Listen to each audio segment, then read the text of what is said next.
Hello. Hello. हाँ जी। कौन श्रीमान पवन दास जी बात कर रहे हैं क्या? हाँ जी, हाँ जी। जी राम राम जी। राम राम जी, राम राम। सर मेरा नाम राज है और मैं आपसे किसी संबंध में बात करना चाह रहा हूँ। बताइए। सर मैं जब फेसबुक ओपन करता हूँ ना हम्म। तो स्क्रॉल करते हुए आपके एड्स आ जाते हैं, एड्स। अच्छा। तो मैंने ना एक दो बार तो गौर नहीं किया, मैं अपने काम में बिजी था। हम्म। लेकिन कई बार अचानक एड्स आए, आते गए आते गए। तो संत रामपाल जी के बारे में रिसर्च किया मैंने, है ना सर। हम्म। तो जो मुझे पता लगा संत रामपाल जी के बारे में हम्म। और आप जो संत रामपाल जी के बारे में बताते हो, उन दोनों बातों में बहुत असमानताएं मुझे पता लगी। बताइए। तो सर मैं आपसे बस इतना पूछना चाहता हूँ कि आप संत रामपाल जी को इतना महत्व क्यों देते हैं सर? चलो, आज तो मैं महत्व दे रहा हूँ, कल को जब ज्ञान हो जाएगा पूरी दुनिया महत्व देगी। बात ज्ञान और अज्ञान की है ना, जब तक बात समझ में नहीं आएगी।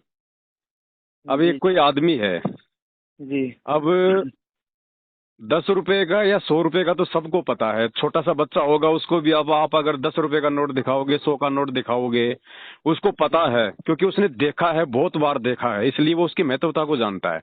जी जी। लेकिन छोटे बच्चे को यदि आप 20 लाख का चेक दे दोगे या रोड पे उसको पड़ा हुआ मिल जाएगा, तो शायद वो उसको उठाएगा भी नहीं, एक कागज का टुकड़ा समझ के। क्यों? क्योंकि वो जी उसकी वैल्यू से परिचित नहीं है। जी अभी ये जी। दुनिया संत रामपाल जी के ज्ञान से परिचित नहीं है, उनकी वैल्यू से जी परिचित नहीं है, इसलिए लोग उन्हें महत्व नहीं दे रहे हैं। और जिनको वैल्यू का पता चल गया वो फिर पीछे कैसे हटेगा? रही बात, आप उनको जेल में देख रहे हैं वर्तमान में, कोई बड़ी बात नहीं है। 4 युगों का इतिहास उठा के देख लो, जब भी कोई महापुरुष इस धरती पर आया है लोगों के उद्धार के लिए, उनको सही रास्ता दिखाने के लिए, चाहे श्री राम हो, चाहे श्री कृष्ण हो, चाहे अन्य कोई महापुरुष हो, उनको इस प्रकार की यातनाएं आम बात हैं। श्री जी रामचंद्र जी को भी 14 साल का वनवास काटना पड़ा, श्री कृष्ण जी का जन्म ही जेल में हुआ, 33 जी करोड़ देवी देवताओं ने रावण की जेल काटी, महात्मा गांधी जी ने अंग्रेजों की जेल काटी। कोई भी जी व्यक्ति देख लो आप, जो व्यक्ति सत्य पे चलता है और दूसरों को सत्य पे चलने की प्रेरणा देता है, उसको इस लोक में इस प्रकार की यातनाएं सहन करना एक आम बात है। लेकिन ये हमारा दुर्भाग्य होता है कि उनके रहते सहते हम लोगों की बातें सुन सुन के, मीडिया की बातें सुन सुन के, हम लोग सच्चाई की गहराई में ना जाके उन लोगों की बातों को सत्य मान के उस आदमी से जो है बल्कि द्वेष कर लेते हैं। लेकिन हम इंसान हैं, परमात्मा ने हमें जानवरों से भिन्न ये शरीर दिया है, जानवरों से भिन्न हमारे को सोचने समझने की शक्ति दी है। हमने खुद भी अपने कॉमन सेंस का प्रयोग करना चाहिए। पहले हमने उनके बारे में विस्तार से जानना चाहिए, और किसी भी व्यक्ति के बारे में विस्तार से जानने का तरीका सबसे बेटर यही है कि हम उस व्यक्ति के विचार सुने। तो आपने कुछ दिन उनके सत्संग सुनने चाहिए। सत्संग सुनने से आपको पता चलेगा कि दुनिया क्या कह रही है और वास्तव में संत रामपाल जी क्या है। ये कोई बड़ी बात थोड़ी है भाई साहब। आज हमारे भारत देश की जेलों में 90% लोग बेचारे दूसरों के सताए हुए पड़े हैं, जो कमजोर हैं, जो आर्थिक स्थिति से जो कमजोर हैं, जिनका कोई सहारा नहीं है। ज्यादातर निर्दोष लोग बेचारे जेलों में पड़े हैं। जी, बिल्कुल सही तो बात है। ये तो कोई बड़ी बात नहीं है।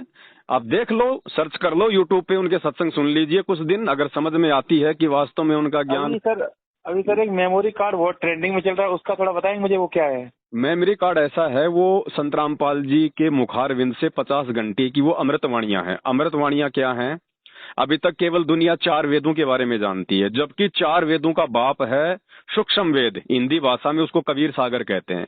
कबीर सागर से भी उत्तम जो ग्रंथ है वो आदरणीय गरीबदास जी महाराज जी, जो कि गांव छुड़ानी, जिला जज्जर, हरियाणा में आज से 300 साल पहले हुए थे। हाँ हाँ हाँ। उनके सदग्रंथ साहिब में 24,000 वाणियां हैं, जो चारों वेदों को मिला के भी ज्यादा है। वो वास्तविक ज्ञान है, लेकिन वो ज्ञान जो है वाणियों में है, वो कोड वर्ड में है। तो ये जो हाँ 50 घंटे का जो मेमोरी कार्ड है 32 जीबी हाँ का, इसमें वो गरीबदास जी की 24,000 वाणियां संत रामपाल जी ने अपने मुख कमल से बोल के जो है बल्कि उसमें डाली हुई हैं, जिनका पाठ करने से वाणी का लाभ तो मिलेगा ही मिलेगा। लेकिन उन वाणियों को समझेगा वो जिसने संत रामपाल जी के सत्संग सुने हुए हैं, क्योंकि संत रामपाल जी ने जो सत्संग किए हैं आज से पहले, वो उस आदरणीय गरीबदास जी के ग्रंथ के ऊपर किए हैं। इसलिए जो उनके तो सत्संग जो काफी समय से जो लोग सुन रहे हैं ना, उनको ये हाँ वाणियां समझ में आएंगी। जैसे एक व्यक्ति को रामायण का पता ही नहीं कि रामायण क्या है, राम क्या है, रावण क्या है, और उसको यदि कोई चौपाई सुनाई जाए रामायण की, तो वो क्या समझेगा? नहीं समझ पाएगा ना। नहीं, और बिल्कुल जिस नहीं व्यक्ति ने समझ। रामायण को सुन रखा है, बार बार सुन रखा है, और फिर यदि कोई दोहा बोल के रामायण का सुनाया जाए, तो पूरी रामायण उसके दिमाग में आ जाएगी। अच्छा सर, थोड़ी सी कंफ्यूजन हमें ये रही, जी। जैसे कि आप श्री संत रामपाल जी महाराज को एक भगवान की उपाधि देते हो सर, है ना? जी। तो आप डायरेक्टली गरीबदास जी को ही भगवान की उपाधि क्यों नहीं देते फिर? गरीबदास जी भी भगवान थे, कोई दो राय नहीं। कबीर जी भी भगवान थे। जो गरीबदास जी थे वो भी कबीर जी के ही अवतार थे, यानी कबीर जी थे खुद। और आज जो संत रामपाल जी हैं वो भी खुद, चाहे उनको गरीबदास कह दो चाहे आप उनको कबीर जी कह दो, लेकिन संत रामपाल जी को महत्व देने के पीछे रीजन ये है कि हमारा जो उद्धार है वर्तमान में, हमें जो ज्ञान देगा, जो नाम देगा, हमारा जो मोक्ष करेगा, जो सही रास्ता दिखाएगा, वो दिखाएगा जो वर्तमान में धरती पर आप और हमारी तरह इंसान रूप में सशरीर भाई जो प्रकट है। अब गरीबदास जी को हम भगवान तो बोल देंगे, लेकिन क्या गरीबदास जी हमें ज्ञान दे देंगे? क्या हमें वो नाम दे देंगे? हमें कोई मन में शंका होगी तो हम गरीबदास जी से हम बात कर सकते हैं? नहीं कर सकते, क्योंकि वो पास्ट में चला गया। इसलिए उनको महत्व दिया जाएगा आज वर्तमान में। जैसे मुख्यमंत्री, आप कहाँ से हैं? मैं यूपी से हूँ सर। जैसे यूपी में भाई पहले कभी अखिलेश यादव जी थे मुख्यमंत्री, जी जी। वो भी मुख्यमंत्री थे। और आज जो मतलब योगी जी हैं मुख्यमंत्री, जी। तो वर्तमान में महत्व किसका रहेगा? योगी जी का रहेगा। आज अगर यूपी की जनता को कोई राहत दे सकता है, कोई लाभ दे सकता है, तो कौन देगा? अखिलेश देगा या फिर योगी जी देंगे? थे दोनों मुख्यमंत्री, दोनों की शक्तियां बराबर थी। जी जी जी। तो ऐसे ही वर्तमान में जो जो प्रेजेंट जो गुरु होता है ना, हाँ। उसको भगवान मानने से ही बात बनेगी। इसीलिए खुद जो है कबीर जी ने कहा है कि गुरु और गोविंद दोनों खड़े मैं किसके लागू पाए, बलिहारी गुरु आपना जिसने गोविंद दिया बताए। कि वो गुरु ज्यादा महत्वपूर्ण है जिसने मुझे भगवान की जानकारी दी। इसलिए संत रामपाल जी को महत्व देना पड़ेगा। चलिए सर, तो आप अपना यूट्यूब चैनल बताइए, हम भी थोड़ा सर्च करके देखते हैं। सर यूट्यूब चैनल मैं नहीं चलाता, क्योंकि मेरे यूट्यूब चैनल पे लोग स्ट्राइक लगवा देते हैं। इसलिए मेरा फेसबुक पेज है पवन दास इज लाइव। जी जी, आपका फेसबुक पेज तो मैंने ऑलरेडी देखा हुआ है। बस वही है भाई साहब, उसी के माध्यम से हम भगत समाज तक अपनी जानकारियां पहुंचा रहे हैं। चलिए सर, हम भी आज से आपसे जुड़े रहेंगे ना सर। देखो, मेरे से जुड़ो ना जुड़ो, मैं तो आपकी तरह एक जीव हूँ, इंसान हूँ, लेकिन संत रामपाल जी से जरूर जुड़ो। और उनसे जुड़ने का माध्यम वर्तमान में केवल उनके सत्संग है। बाकी देखो बाद में तो देखो वही बात है, जब जब किसी का नाम हो जाता है, जब कोई दुनिया में छा जाता है तो पूरी दुनिया उसको फॉलो करती है। लेकिन असल में फॉलो करना वो होता है कि हम किसी के विचारों को समझ के, उनके ज्ञान को, देखा देखी में नहीं। देखा देखी में चलोगे तो वो हो जाएगी जैसे आजकल वो विवेक बिंद्रा के साथ में हो रहा है। जी जी जी, बिल्कुल संदीप महेश्वरी जी का। हाँ, लोगों ने देखा देखी में फॉलो कर लिया, पैसा इन्वेस्ट कर दिया, बाद में पता चला तो लेना एक देने दो। लेकिन अच्छी तरह जान पहचान के, और जान पहचानने का तरीका एक ही है, साधु शब्दा परखिए। संत की पहचान उसके शब्दों से, उसके प्रवचनों से होगी, बाकी दूसरा कोई तरीका नहीं है। संत भी आप और हमारी तरह के इंसान ही है, वो भी कपड़े पहनता है। उस पहनावे से, वो दाढ़ी मुंह से, उससे नहीं होगी पहचान। पहचान होती है उसके शब्दों से, उसके विचारों से। तो आप उनके सत्संग सुनिए यूट्यूब पे, आपको बहुत कुछ समझ में आएगा। बहुत कुछ नहीं, सब कुछ समझ में आ जाएगा। क्योंकि जो मानव शरीर जो मिलता है ना 84 लाख योनियां भोगने के बाद, ये पूर्ण संत की तलाश करके, उससे नाम उपदेश लेके, और भाई जन्म मरण से अपना पीछा छुड़वाने के लिए मिलता है। नहीं तो अगला जन्म 84 लाख योनियों का तैयार है। ये गधे कुत्ते सुअर कौन है? हमारे तो पूर्वज हैं जिन्होंने भक्ति की नहीं, और भक्ति की तो ये उल्टी भक्ति करते रहे, आधी अधूरी भक्ति करते रहे, और आज देख लो उनका जीवन जो है वो नरक बना हुआ पड़ा है। तो आप और हमें परमात्मा ने मानव शरीर दे के हमारे ऊपर एक रहम किया है, तो हम इसका सदुपयोग करें। बाकी भाई साहब, बच्चे पैदा करना और मर जाना, खाना पीना, ये तो जानवर भी कर रहा है, और वही हम करते करते मर जाएंगे, तो हमें जानवरों में फिर क्या अंतर हुआ? जी बिल्कुल बिल्कुल सही बात है सर। ये विशेष शरीर परमात्मा ने विशेष बुद्धि हमारे को इसीलिए दी है कि हम भाई, अब इस बुद्धि से हमने मकान बना लिए, गाड़ियां बना ली, किस लिए बनाई? ताकि भक्ति में हमारे को सहयोग मिले, हमारा समय बचे। पहले किसी के सिर में दर्द हो जाता था, 3 दिन तक बांध के कपड़ा जो है वो पड़े रहते थे। आज भगवान ने हमारे को मेडिकल दे दी, हमारे को मेडिकल साइंस दे दी। एक रुपए की टेबलेट खाओ, सिर का दर्द 5 मिनट में गायब। तो परमात्मा ने क्यों दी हमारे को ये राहत? इसलिए दी ताकि तुम ज्यादा से ज्यादा भक्ति में आगे बढ़ो। जी बिल्कुल सही बात है ना? तो थोड़ा सा इन चीजों पे विचार करोगे ना तो समझ में आएगी। बाकी आपके विचार तो मुझे ठीक लग रहे हैं, बाकी लोग तो गालियां निकालते हैं। खैर, हमें तो कोई फर्क नहीं पड़ता उन बातों से, हम तो साधु संत आदमी हैं। जब तक मैं किसी व्यक्ति के बारे में जानूंगा नहीं, तब तक गालियां देने से फायदा क्या है? भाई वही बात है, हमारा तो सीधा सीधा कहने का मतलब ये है कि देखो, रामचंद्र जी आए, उस समय वो अपनी जगह ठीक थे। लेकिन उस समय जब वो शरीर में थे, उस समय वो लोगों को लाभ दे सकते थे, राहत दे सकते थे। लेकिन उस समय तो लोगों ने उनके साथ में वो बदतमीजियां की जिसका वर्णन नहीं किया जा सकता। उनकी पत्नी को रावण उठा ले गया, उनकी खुद की जो मतलब की काकी थी उसने उनको वनवास दिलवा दिया है। जी जी।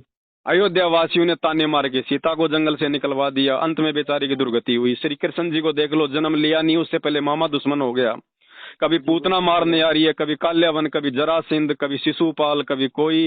अंत तक उनके साथ में ऐसे ही रहा। अंत में मथुरा छोड़ के सुख शांति से जीवन यापन के लिए उनको द्वारिका जाना पड़ा। द्वारिका भी समुद्र ने डुबो दी।